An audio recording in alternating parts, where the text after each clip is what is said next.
I can't lower that center jack, that bottle jack yet, because this wheel ends up touching the ground. But my wheels are much larger. We have 22-inch wheels on here. All right, 21 millimeter. We're just gonna use our regular socket. Not the best for impact, but it should work.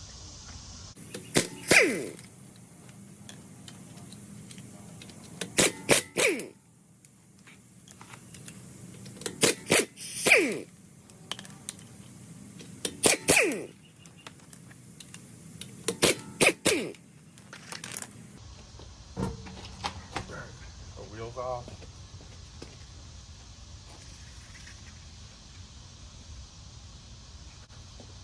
Normally I slide my rim underneath, just in case the car falls.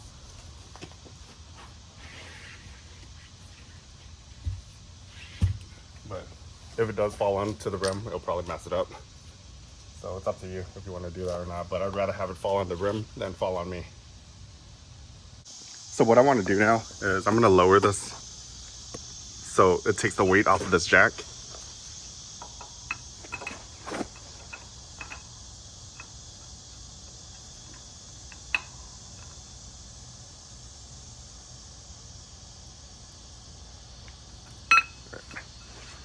We're just going to ease it down slowly. Okay, so the jack's not touching the car anymore. It's just hovering really close, but it would be there just in case.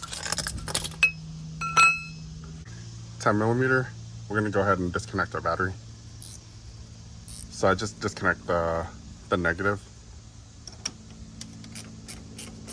Do that. Loosen it, you don't have to take it off all the way, and then just move that. Side to side. All right, engine cover.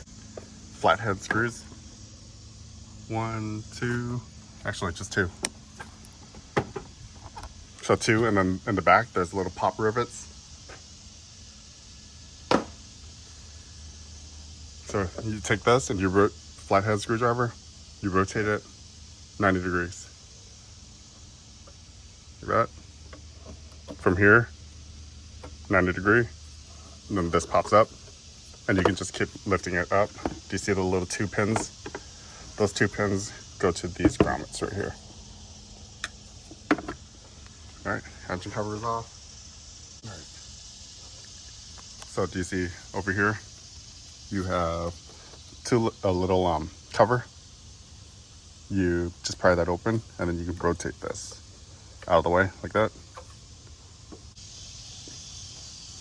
All right. So we're not using C at all.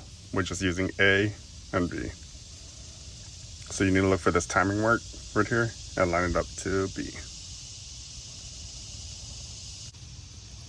There's the alternator. There's the pulleys.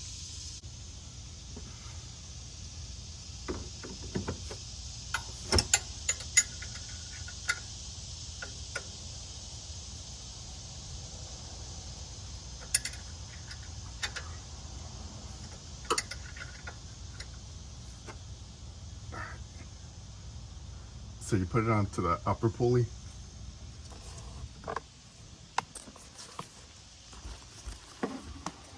I have my 14 millimeter with the closed side on that. And now I'm gonna use this for leverage to rotate it. So we're gonna rotate it counterclockwise, and it'll give us slack to remove the belt. I don't know if you guys can see from that angle. There we go.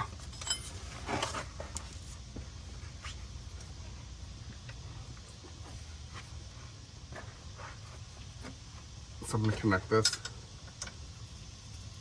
and then that should give me enough leverage to pull this down and get the belt off.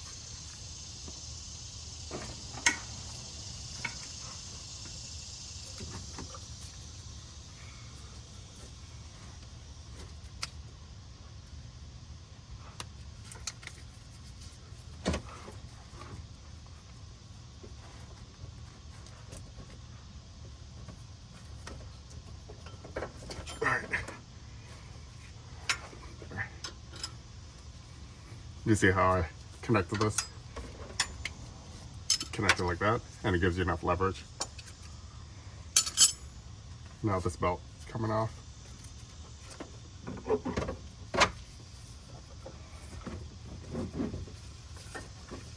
And this goes to the top.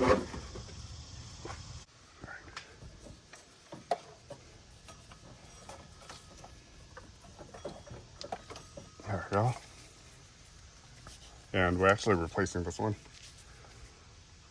This still looks good, but I'm just gonna replace it anyways, since we have a new replacement. But let's rotate this bottom. We're gonna line up the bottom first. So this little mark needs to line up with that little, do you see the arrow right there? Okay, so I grabbed just a little paint marker. Any paint marker should work, but I'm gonna mark this.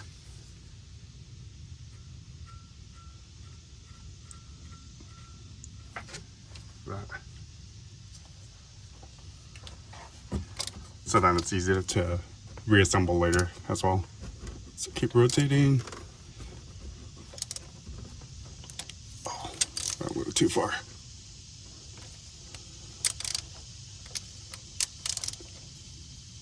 Right there. So it's a little tricky to see from that angle, but it's pretty close. Make sure the one is showing.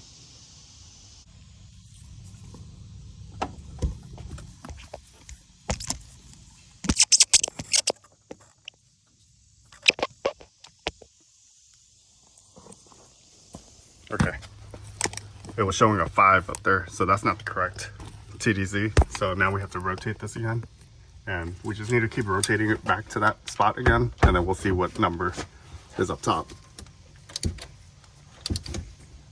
Oh, so heavy.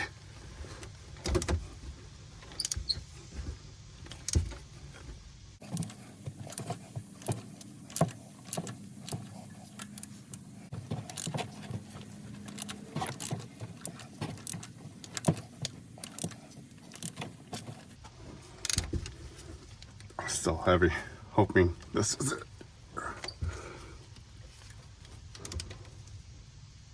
Okay, right there. Let's go see. Please be number 1. I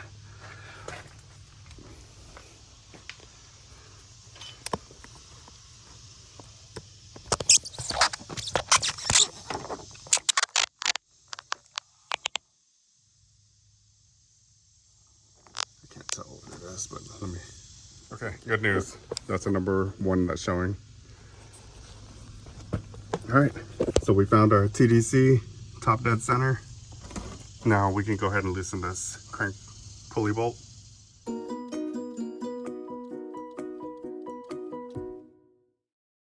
My buddy Jackson let me borrow his Milwaukee M18, and he said give it a shot. So we'll see. We'll see how it compares to all the other impacts we had. But he said he was able to get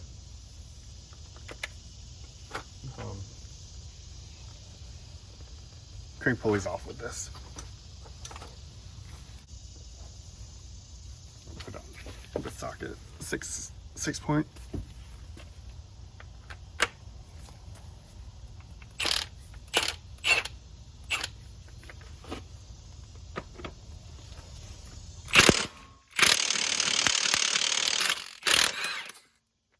Wow, it did it.